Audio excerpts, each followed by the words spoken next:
Hola, buenas tardes. Mi nombre es Alejandra Ortega, soy miembro de la Secretaría de Internacional y Cooperación de Comisiones Obreras, responsable para países árabes, África y Asia y a un tiempo consejera técnica de Comisiones Obreras para la Organización Internacional del Trabajo. La razón por la que os envío este vídeo es que, como bien sabéis, debido al estado de alarma en España, tuvimos que suspender la sesión que estaba prevista con vosotros en la Universidad de Zaragoza, que tenía y llevaba por título La Organización Internacional del Trabajo, una herramienta para la acción sindical. En ella íbamos a analizar el papel de los sindicatos en los sistemas normativo y de control de la Organización Internacional del Trabajo como parte de la acción sindical internacional de las organizaciones sindicales, en concreto de la organización a la que yo pertenezco, que es Comisiones Obreras. Por tanto, en este pequeño vídeo voy a proceder simplemente a explicar muy brevemente el contenido de los documentos que vais a recibir por parte de los organizadores del curso y que creo que os puede ayudar, a pesar de las circunstancias, a entender un poco cómo trabajamos los sindicatos dentro de esta agencia tripartita de las Naciones Unidas. Vais a encontrar en la documentación un primer bloque, el bloque 1, donde analizamos qué es la Organización Internacional del Trabajo, cómo se crea, cómo se compone, cuáles son los principales hitos de la historia centenaria de la Organización Internacional del Trabajo. Recordad que se crea en 1919 y que acaba de cumplir, por tanto, en 2019 sus primeros 100 años de vida, cuáles son sus medios de acción y cuál es el papel fundamental de las normas internacionales del trabajo. Hay un segundo punto que a mí me interesa siempre incluir en este primer bloque y es qué no es la OIT. Para mí es tan importante conocer qué es la OIT como qué no es la OIT, y en el contraste de las dos posiciones es donde mejor vamos a entender cómo funciona esta agencia de las Naciones Unidas y, por ejemplo, cómo yo puedo utilizar, si provengo de una organización sindical, las herramientas que me ofrece esta agencia de las Naciones Unidas. Así que yo creo que con la combinación de las dos preguntas, qué es la OIT, qué no es la OIT, es donde mejor nos vamos a situar para poder entender en realidad de qué estamos hablando. Hay un tercer punto dentro del bloque 1, que es la relación de España con la Organización Internacional del Trabajo, que lógicamente pues la incluyo porque es fundamental conocer cómo en nuestro país, desde la creación en 1919 de esta agencia, ha evolucionado la relación de España como Estado a lo largo desde el periodo de la República, la Guerra Civil, la posterior dictadura, la transición democrática y hasta la actualidad, cómo ha funcionado nuestra relación con esta agencia y cómo se crea, esto es importante, la oficina de la OIT para España. Después hay un segundo bloque donde ya entro en detalle, donde voy a hablar de cómo se estructura la Organización Internacional del Trabajo y cuáles son los sistemas de control regular de la OIT. Ahí vamos a entrar en analizar qué es la Conferencia Internacional del Trabajo, que seguramente habéis escuchado hablar de ella, sin duda, pero es importante conocer cómo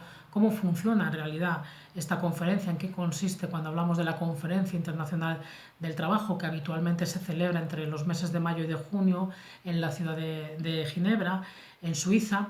Dentro de la Conferencia Internacional del Trabajo es muy importante conocer cómo funciona el grupo trabajador, en este caso, dado que estamos hablando de las acciones de las organizaciones sindicales, cómo se da, cómo se produce el debate general, qué documentos se van a discutir en ese debate general,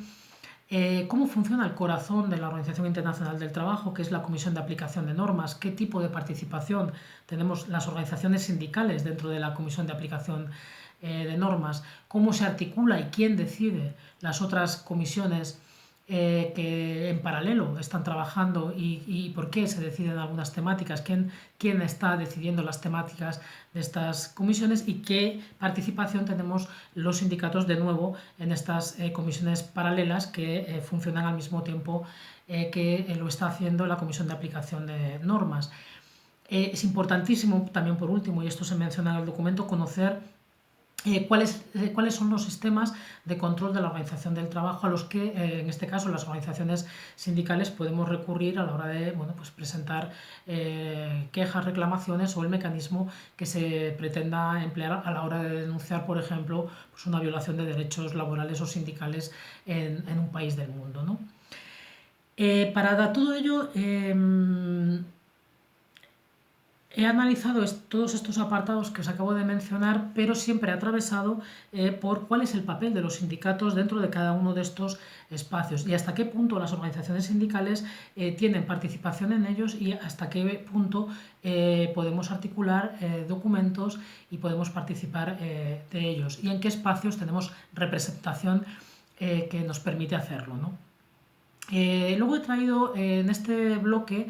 una cuestión que me parece muy interesante, que es cómo se construye un convenio internacional, una norma internacional del trabajo. Estamos habituados y seguramente por vuestra formación académica y vuestra experiencia habréis escuchado en muchísimas ocasiones hablar de las normas internacionales del trabajo y de los convenios. Realmente el mecanismo de redacción, de construcción de un convenio es bastante complejo y hasta que no conoces el detalle, cómo funciona y cómo se articula desde el interior de la propia Organización Internacional del Trabajo y cuál es tu papel como organización sindical dentro de esa construcción de un convenio, a veces resulta complicado verlo. Para ello me he centrado, y lo vais a ver en la documentación, he elegido como modelo de qué sucede en una conferencia internacional del trabajo, la del año 2018, porque ahí comenzamos el debate de un convenio muy importante, que es el convenio 190, que está recién ratificado, sobre violencia y acoso en el mundo del trabajo y del que probablemente habéis escuchado recientemente a principios de año de 2020 hablar a la ministra de Trabajo diciendo que España va a ratificar este convenio. Bien, este convenio se empieza a debatir en el año 2018, continúa la discusión en el año 2019 y el año pasado fue ratificado en la ceremonia final de la Conferencia Internacional del Trabajo del 2019. Así que he elegido este momento, estas dos conferencias 2018-2019, que las veis reflejadas en la documentación, porque se habla de este convenio y es muy importante. Vais a ver también a modo de ejemplo otros espacios que están vinculados o no a la conferencia y cuál es el trabajo que hacemos los sindicatos en las tareas que yo llamo interconferencias. De un año para otro los sindicatos no estamos parados, sino que estamos trabajando en relación a la Organización Internacional del Trabajo, redactando nuestras memorias y haciendo documentos que enviamos a Ginebra. Bueno, en resumen, esto es lo que yo os cuento en mi ponencia y como última reflexión, si los primeros 100 años de historia de la Organización Internacional del Trabajo han sido relevantes, los que vienen creo que aún lo van a ser más, justamente debido a la situación que estamos atravesando. Así que os animo y os invito a estudiar muy bien la OIT, a investigar a fondo cómo son sus mecanismos, porque creo que a futuro va a ser de gran relevancia el trabajo de esta Agencia Internacional de Naciones Unidas.